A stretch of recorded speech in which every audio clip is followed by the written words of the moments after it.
Armsad kaasmaalased, Eesti põhiseadus ei ole lihtsalt paber. See on meie ühise vabaduse, väärikuse ja rahva võimu alus.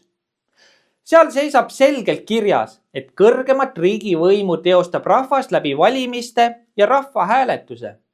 See ei ole juhus, vaid meie esivanemate selge tahe, et Eesti rahvas oleks oma maa peremees.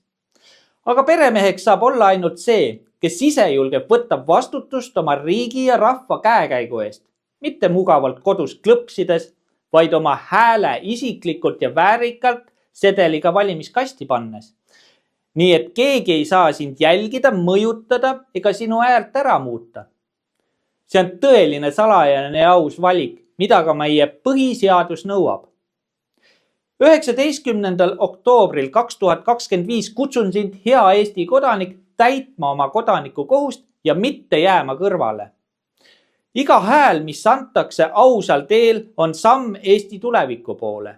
Iga sedel, mis kasti kukub, ütleb paljult, see maa kuulub rahvale, mitte süsteemile.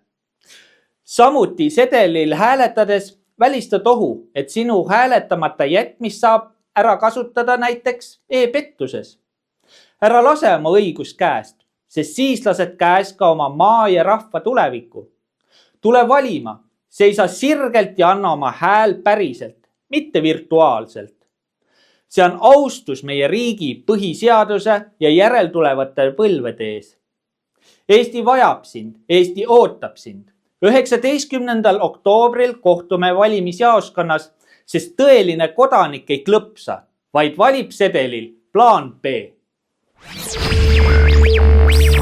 Meil on Eestile plaan B.